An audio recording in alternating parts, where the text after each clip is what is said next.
నమస్తే తెలంగాణ వచ్చినటువంటి వార్తలను చూద్దాం. బ్యానర్ ఐటమ్గా చూడొచ్చు. ఇప్పుడు ఏదైతే అసలీ విలన్ కాంగ్రెస్ అంటూ కూడా బ్యానర్ ఐటమ్ మనం క్లియర్ కట్గా చూడొచ్చు. ఇక్కడ తెలంగాణ కథానాయకుడు కేసీఆర్ అంటూ కూడా ఇక్కడ వార్తను చూడొచ్చు క్లియర్గా. కేసీఆర్ అనే 3 అక్షరాలు లేకుంటే ఇవాళ తెలంగాణ ప్రత్యేక రాష్ట్రం లేదు అనేది చెప్పినటువంటి సందర్భం కేటీఆర్ నిన్న జరిగినటువంటి ఏదైతే దీక్ష దివస్ సంబంధించి ఇక్కడ ఫోటో క్లియర్గా మనం చూడొచ్చు. దీక్ష దివస్ సందర్భంగా శనివారం హైదరాబాద్లోని తెలంగాణ భవన్లో అమరవీరుల స్తూపానికి పూలు చల్లి నివాళులు అర్పిస్తున్న బీఆర్ఎస్ వర్కింగ్ ప్రెసిడెంట్ కేటీఆర్. చిత్రంలో మాజీ మంత్రి తలసాని శ్రీనివాస్ యాదవ్, ఎమ్మెల్సీ వాణిదేవి, ఇతర బీఆర్ఎస్ నాయకులు అక్కడ క్లియర్ కట్గా మనం చూడొచ్చు. అయితే కేసీఆర్ సచ్చుడో తెలంగాణ వచ్చుడో, కేసీఆర్ శవయాత్రన తెలంగాణ జైత్రయాత్రన అని ఒక బక్కపలిచిన వ్యక్తి ఇచ్చిన సమరనాదం యావత్ జాతిని ఏకం చేసింది. ఆ 11 రోజులు పోరాట సముద్రం పోటెత్తి సునామీని సృష్టించింది. అగ్నిపర్వతం బద్దలైనట్టు, భూకంపం వచ్చినట్టు, పెను తుఫాను తీరం దాటినట్టు తెలంగాణ ఉద్యమ శిఖరంపై సిగమూగింది.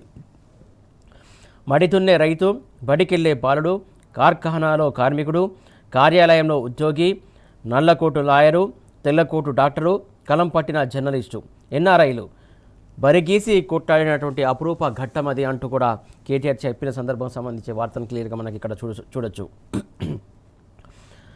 తరం మారుతున్నది, స్వరం మారుతున్నది. 30 ఏళ్లకు ఒకసారి కొత్త జనరేషన్ వస్తున్నది.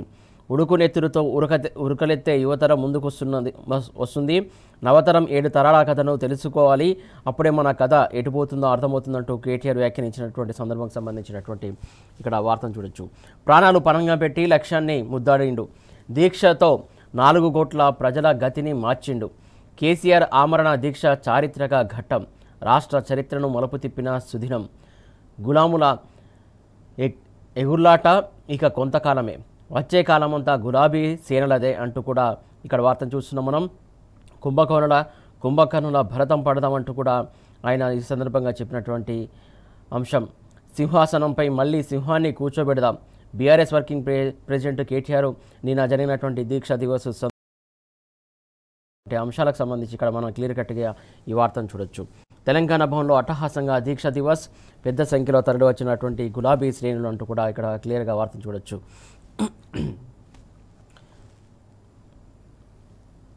రైట్, ఏదైతే నిన్న జరిగినటువంటి సమావేశానికి సంబంధించి దీక్ష దివస్లో ఇక్కడ అందరూ స్టేజ్ పైన ఆసీనులు అయ్యారు. శనివారం తెలంగాణ భవన్లో జరిగినటువంటి దీక్షా దివస్ కార్యక్రమంలో మాట్లాడుతున్న బీఆర్ఎస్ వర్కింగ్ ప్రెసిడెంట్ కేటీఆర్. చిత్రంలో బండా ప్రకాష్, తలసాని శ్రీనివాస్ యాదవ్, మహమూద్ అలీ, సురభి వాణిదేవి, దాసోజు శ్రవణ్, ముఠా గోపాల్, మహమూద్ అలీ, సలీం, ఇతర బీఆర్ఎస్ నాయకులు అందరూ కూడా స్టేజ్ పైన ఆసీనులై ఉన్నటువంటి సందర్భం మనం క్లియర్ కట్గా ఇక్కడ మనం చూడొచ్చు.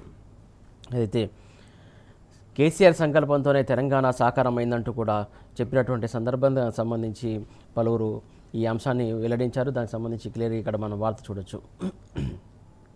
కేసీఆర్ రాష్ట్రం తేవడం సువర్ణాధ్యాయం. అన్ని పార్టీలతో జై తెలంగాణ అనిపించారు మాజీ మంత్రి తలసాని శ్రీనివాస యాదవ్ ఈ సందర్భంగా చెప్పినటువంటి అంశం. తెలంగాణ భవన్లో ఘనంగా దీక్ష దివస్ జరిగింది. హాజరైన ఎమ్మెల్సీ వాణిదేవి, మహమూద్ అలీ, ముఠా గోపాల్, ఇతర నాయకులంటూ కూడా ఇక్కడ వార్త. జనం వీరులు, నాయకులు బానిసలు. తెలంగాణ ప్రజలు వీరులని, ఈ ప్రాంత నాయకులు మాత్రం బానిసలని కేటీఆర్ విమర్శించారు. అందుకే 60 ఏళ్ల పాటు తెలంగాణ అరిగోసపడొద్దని గుర్తు చేశారు. నాటి నుంచి నేటి వరకు అమ్ముడుపోయినటువంటి నాయకుల వల్లే నష్టం జరుగుతున్నదని చెప్పారు. తెలంగాణ ఉద్యమం ఉధృతంగా సాగుతున్నటువంటి తరుణంలో బీఆర్ఎస్ నుంచి 26 మంది ఎమ్మెల్యేలు గెలిస్తే కాంగ్రెస్ పార్టీ 10 మందిని ప్రలోభాలకు గురి చేసి చేర్చుకున్నదని దుమ్మెత్తిపోశారు. ఇదే పద్ధతిలో ఇప్పుడు కూడా బీఆర్ఎస్ నుంచి గెలిచినటువంటి 10 మంది ఎమ్మెల్యేలు కాంగ్రెస్కు అమ్ముడుపోయారని ధ్వజమెత్తారు. దమ్ముంటే విసిరారు. స్వాతంత్రం సిద్ధించినప్పటి నుంచి ఇప్పటివరకు తెలంగాణకు విలన్ కాంగ్రెసే. 1952లో నాల్ముల్కి గో బ్యాక్ అంటూ తిరగబడ్డటువంటి 7 తెలంగాణ బిడ్డలను పొట్టనబెట్టుకున్నది. 1969లో 369 మంది విద్యార్థులను బలి తీసుకున్నది కాంగ్రెసే. మలిదశ పోరాటంలోనూ ఆ పార్టీది ద్రోహపు పాత్రే. కౌరవులు, సైంధవులు, మారీచులు విలన్లు కాంగ్రెస్ వాళ్ళే. ప్రతి కథలో విలన్లు ఉంటారు. తెలంగాణ కథలో కాంగ్రెస్ నాయకులే విలన్లు అంటూ కూడా ఈ సందర్భంగా ఆయన ఘాటైన వ్యాఖ్యలు చేసినటువంటి సంబంధం.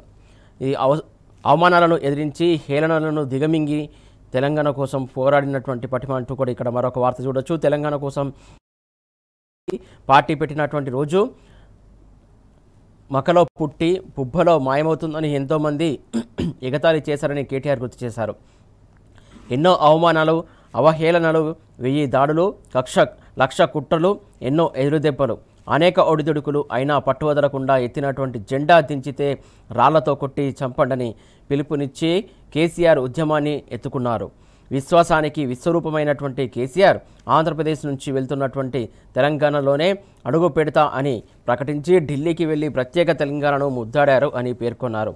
పోరాట పంథాలో కేసీఆర్ అనేక ఎత్తుగడలను అవలంబించి విశ్వాసాన్ని నూరిపోసి అనుకున్నది సాధించారని ఈ సందర్భంగా కేటీఆర్ జరిగినటువంటి సందర్భానికి సంబంధించి గుర్తు చేసినటువంటి అంశం. 25 ఏళ్ల ప్రస్థానం మనది. ఏ స్థానంలో ఉన్నా ప్రజల హృదయమే మన అసలు స్థానం. ఏ పక్షంలో ఉన్నా మనది ప్రజాపక్షమే. బీఆర్ఎస్ చరిత్ర అంటేనే తెలంగాణ ఆత్మకథ. స్వీయ రాజకీయ అస్తిత్వ శక్తి మనది. తెలంగాణ గళం మనమే, దళం మనమే, రక్షణ కవచం మనమే అంటూ కూడా కేటీఆర్ చెప్పినటువంటి సందర్భానికి సంబంధించి క్లియర్గా వార్త చూడొచ్చు. తెలంగాణ గళం, దళం మనమే. తెలంగాణ కడుపున పుట్టిన పార్టీ అయినటువంటి బీఆర్ఎస్ 4 కోట్ల ప్రజలను కడుపులో పెట్టుకొని రక్షించుకుంటుందని కేటీఆర్ స్పష్టం చేశారు. ఉద్యమ పార్టీగా ప్రొడు పోసుకొని ఢిల్లీ మెడలు వంచి తెలంగాణను సాధించినటువంటి పార్టీ బీఆర్ఎస్ అని స్పష్టం చేశారు. అధికారం చేపట్టి అభివృద్ధి, సంక్షేమంలో ఆదర్శంగా నిలిపినటువంటి ఘనత బీఆర్ఎస్కే దక్కిందని చెప్పారు. నేడు ప్రతిపక్ష పాత్రలోనూ ప్రజల తరపున విరోచితంగా పోరాడుతున్నామని గుర్తు చేశారు. బీఆర్ఎస్ చరిత్ర అంటేనే తెలంగాణ ఆత్మకథ. 25 ఏళ్ల లాంగ్ మార్చ్ మనది. స్వీయ రాజకీయ అస్తిత్వం శక్తి మనది. తెలంగాణ గణం మనమే, ధనం మనమే, రక్షణ కవచము మనమే అంటూ కూడా ఆయన చెప్పినటువంటి సందర్భం.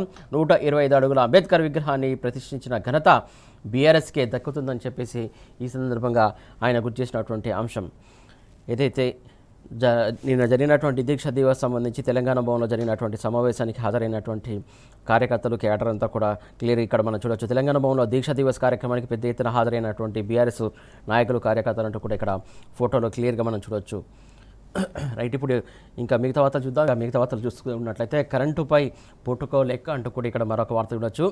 ఏదైతే శ్వేతపత్రంలో ఒకలాగా, అలాగే క్లీన్ అండ్ గ్రీన్ పాలసీలో మరోలాగా, పీపీటీలో ఇంకోలాగా ఇచ్చారంటూ కూడా మాజీ మంత్రి హరీష్ రావు ఫైర్ అయినటువంటి సందర్భానికి సంబంధించి వార్తను క్లియర్గా చూడొచ్చు మనం ఇక్కడ.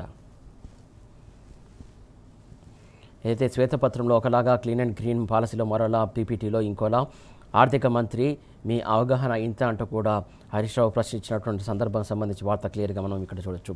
ఇంకా శాఖపై మీకు అవగాహన రాలేదా అంటూ కూడా ఆయన ప్రశ్నిస్తున్నారు. ఇతరులను అన్ఫిట్ ఫర్ పాలిటిక్స్ అంటారా అంటూ కూడా ఆయన ఫైర్ అయ్యారు. ఏదైతే లెక్కలు క్లియర్ కట్గా అర్థమయ్యేలాగా చెప్తే కూడా మీరు సరి చేసుకోకుండా ఇంకా ఇతరుల పైన ఇలాంటి విమర్శలు తగున అంటూ కూడా ఆయన ఫైర్ అయినటువంటి సందర్భానికి సంబంధించి వార్తను చూడొచ్చు. ఇలాంటి పొరపాట్లు జరిగేవి కావంటూ కూడా ఆయన ఈ సందర్భంగా సూచించారు. మాజీ మంత్రి హరీష్ రావు తీవ్రమైనటువంటి పదజాలం వార్త క్లియర్గా ఇక్కడ చూడొచ్చు. బీఆర్ఎస్ ప్రభుత్వం చేపట్టినటువంటి యాదాద్రి థర్మల్ పవర్ ప్లాంట్ను తప్పుపట్టి ఇప్పుడు మక్తల వద్ద థర్మల్ ప్లాంట్ ఏర్పాటు చేస్తామని ప్రకటించింది మీరు కాదా? నాడు యాదాద్రి తప్పు అయితే నేడు మక్తల్ ఒప్పు అవుతుందా? ఏదైతే నాడు యాదాద్రి పవర్ ప్లాంట్ను తప్పుపట్టారో మరి ఇప్పుడు మక్తల్ పవర్ ప్లాంట్ ఇట్లా ఒప్పు అవుతుందంటూ కూడా సమాధానం చెప్పాలి ప్రజలకంటూ కూడా ఆయన ప్రశ్నించినటువంటి సందర్భం. మక్తల్లో పెట్టబోయేది థర్మలా, సోలారా, విండ్ ప్రాజెక్టా? ఏదైతే మక్తల్లో మీరు పెట్టబోతున్నటువంటి ప్రాజెక్టు థర్మల్ పవర్ ప్లాంటా, లేకుంటే సోలార్ పవర్ ప్లాంటా, లేకుంటే విండ్ ప్రాజెక్టా అనేది కూడా తేల్చాలి, ప్రజలకు క్లియర్గా అర్థమయ్యేలా చెప్పాలంటూ కూడా బట్టి విక్రమార్క చెప్పడం ఆశాస్పదం అంటూ ఖచ్చితంగా దీనిపైన క్లారిటీ ఇవ్వండి అంటూ కూడా బట్టి విక్రమార్కకు సంబంధించి ప్రశ్నలు సంధించినటువంటి సందర్భానికి సంబంధించి వార్తని ఇక్కడ క్లియర్ కట్గా చూడొచ్చు. ఎవరు చెప్పింది అబద్ధం అంటూ కూడా క్లియర్ ఇక్కడ వార్త చూడొచ్చు. బీఆర్ఎస్ ప్రభుత్వం చేపట్టినటువంటి యాదాద్రి థర్మల్ పవర్ ప్లాంట్ను తప్పుబట్టి ఇప్పుడు మక్తల వద్ద థర్మల్ ప్లాంట్ ఏర్పాటు చేస్తామని ప్రకటించింది మీరు కాదా? నాడు యాదాద్రి తప్పైతే నేడు మక్తల్ ఉప్పవుతుందా? మక్తలలో పెట్టబోయేది థర్మలా, సోలారా, విండ్ ప్రాజెక్ట్ అనేది చర్చిస్తున్నామని భట్టి విక్రమార్క చెప్పడం హాస్యాస్పదం. ఏదైతే ఆయనకే ఒక క్లారిటీ లేకుండా థర్మలా, సోలారా, విండ్ అంటే ఈ 3 ప్రాజెక్టుల్లో ఏ ప్రాజెక్ట్ అక్కడ శంకుస్థాపన చేస్తారో అక్కడ ఏర్పాటు చేస్తారు అనేది కూడా మీకే క్లారిటీ లేకపోతే ఎట్లా అంటూ కూడా హరీష్ రావు మండిపడ్డారు. క్యాబినెట్లో చర్చించి మక్తల వద్ద 800 మెగావాట్ల థర్మల్ ప్లాంట్ ఏర్పాటు చేస్తామని స్వయంగా మంత్రులు చెప్పింది అబద్ధమా అంటూ కూడా ఆయన అడుగుతున్నారు. ప్రధానంగా మరి క్యాబినెట్లో మీరు చర్చించిన అంశాలు ఏంటి? థర్మల్ కోసం చర్చించారా, లేకుంటే సోలార్ కోసమా, విండ్ ప్రాజెక్ట్ కోసం చర్చించారా? ఏ రకంగా చర్చించి దానికి సంబంధించి 800 మెగావాట్లకు సంబంధించి పవర్ ప్లాంట్ పెడతామని చెప్పేసి మీరు చర్చించి బయటకు చెప్పినటువంటి లీకులకు సంబంధించి ఏది నిజం అంటూ కూడా బట్టిని అడుగుతున్నటువంటి సందర్భం. యాదాద్రి థర్మల్ పవర్ ప్లాంట్లో 1 మెగావాట్కు 8.64 కోట్లు, ఎన్టీపీసీ రామగుండంలో 7.63 కోట్లు ఖర్చు అయ్యిందని శ్వేతపత్రం పేజీ నెంబర్ 14లో చెప్పారు. ఎన్టీపీసీ ఫేజ్ 2లో 2023 డిసెంబర్ 1 నాటికి 3x800 అంటే మెగావాట్ల పవర్ ప్లాంట్ ఇంకా మొదలు లేదని శ్వేతపత్రంలో నాడు మీరే ప్రకటించారన్న విషయం మీకు తెలుసా? అది క్లియర్గా ప్రకటించి బీఆర్ఎస్ మీద ఎందుకు నెపన్నెడుతున్నారంటూ కూడా ఆయన ప్రశ్నించారు.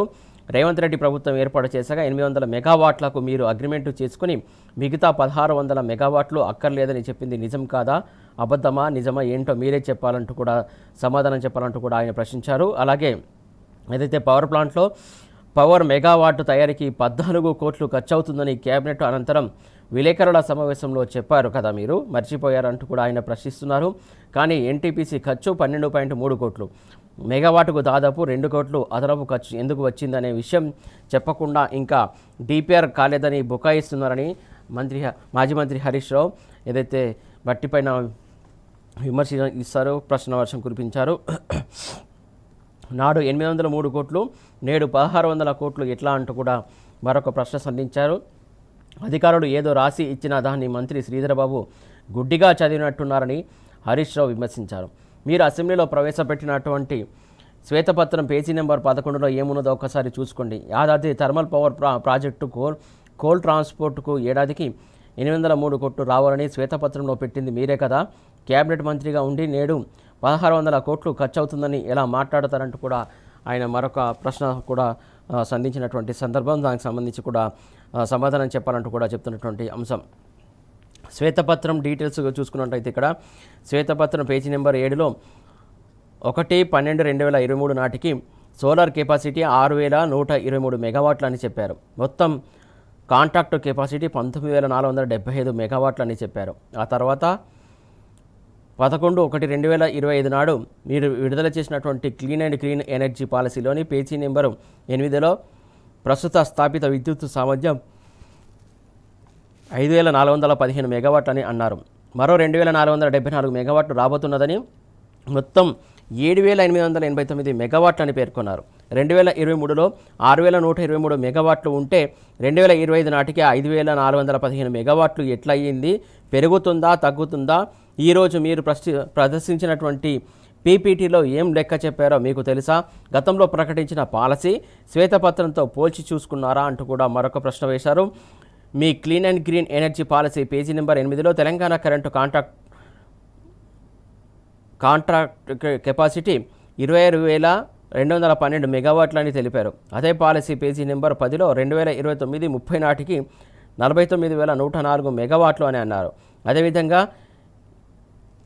2034-35 నాటికి 66,694 మెగావాట్లు అని చెప్పారు. అంటే మీరు పెట్టుకున్న లక్ష్యంలో 2029-30 నాటికి 1729 మెగావాట్ల థర్మల్ పవర్ ఉత్పత్తి లక్ష్యంగా పెట్టుకున్నారు. కానీ మొన్న మీరు ఇచ్చిన క్యాబినెట్ నోటు ప్రకారం 2400 మెగావాట్ల థర్మల్ పవర్ ప్లాంట్ నిర్మాణం లక్ష్యంగా పెట్టుకున్నారని, మీరే ఇచ్చిన క్లీన్ అండ్ గ్రీన్ ఎనర్జీ పాలసీని ఎందుకు తుంగలో తొక్కుతున్నారంటూ కూడా, తప్పుల లెక్కలు ఎందుకు ప్రజలకు చెప్పి కన్ఫ్యూజ్ క్రియేట్ చేస్తున్నారంటూ కూడా మాజీ మంత్రి హరీష్ రావు ప్రశ్న వర్షం కురిపించారు. విద్యుత్ సంబంధించి కుంభకోణానికి మీరు చెప్తున్నటువంటి లెక్కలే ఒక తార్కాణం అంటూ కూడా మాజీ మంత్రి హరీష్ రావు చెప్పినటువంటి సందర్భం సంబంధించి క్లియర్ కట్గా మనం చూడొచ్చు. ఇక మిగతా వార్తలు చూద్దాం. ఆర్టీసీలో 3000 ఉద్యోగాల అవుట్సోర్సింగ్ అంటూ కూడా ఇక్కడ మరొక వార్త చూస్తున్నాం క్లియర్గా. ఏదైతే ఆర్టీసీలో 3000 ఉద్యోగాల అవుట్సోర్సింగ్ అంటూ కూడా చూస్తున్నాం.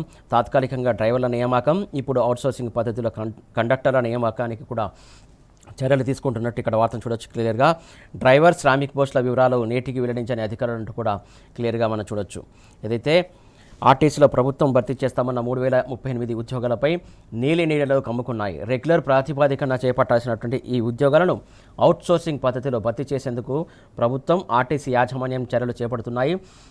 అందులో భాగంగా ఏదైతే గత మే నెలలో హైదరాబాద్తో పాటు పలు రీజియన్లలో తాత్కాలికంగా డ్రైవరు కండక్టర్లను నియమించుకున్న ఆర్టీసీ తాజాగా రాష్ట్ర వ్యాప్తంగా అవుట్సోర్సింగ్ పద్ధతిలో కండక్టర్లను నియమించుకుంటున్నది.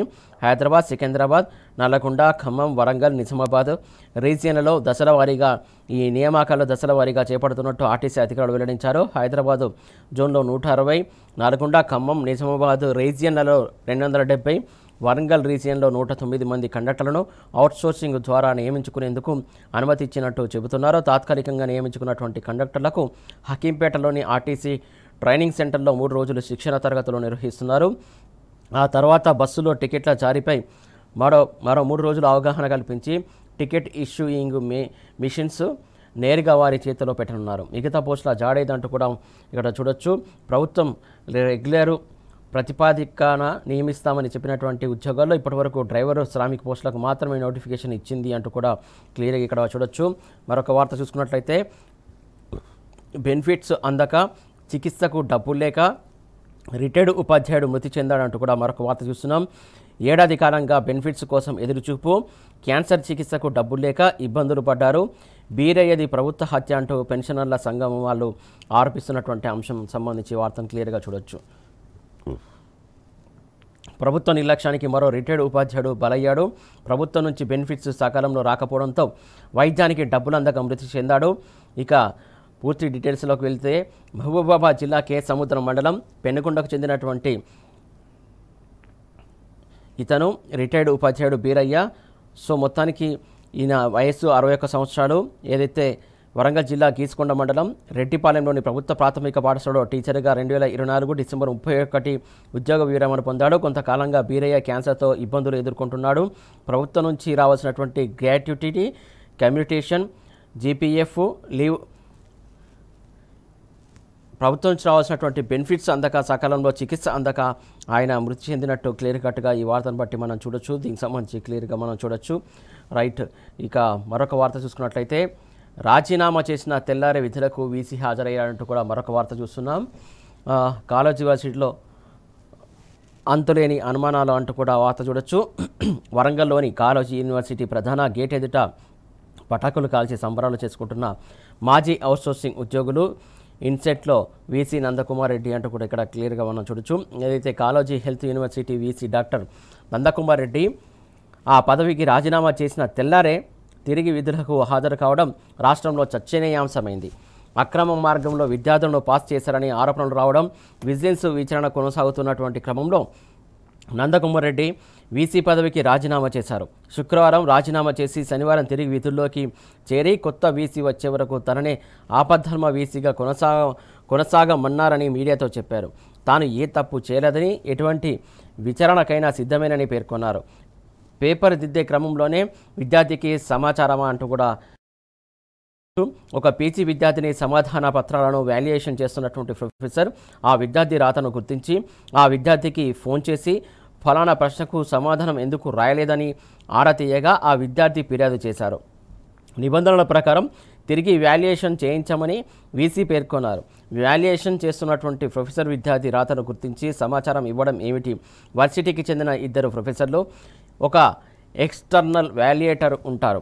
విషయం తెలిసాక వాల్యుయేటర్ పరీక్షల నియంత్రణ విభాగంపై ఎందుకు చర్యలు తీసుకోలేదని, అన్ని తప్పులు తన పరిధిలోనే జరిగాయా, వాటి ఆధారాలు దొరకకుండా ఉండేందుకే ఆగా మేఘాల మీద వీసీ యూనివర్సిటీకి వచ్చారా అనే అనుమానాలు వ్యక్తమవుతున్నాయి. ఆది నుంచి వివాదాలే. గాడిన పెట్టాల్సినటువంటి వారే గాడి తప్పితే పరిస్థితులు ఎలా ఉంటాయో ఈ ఉదంతమే నిదర్శనమని కాలేజ్ యూనివర్సిటీ వర్గాలు పేర్కొంటున్నాయి.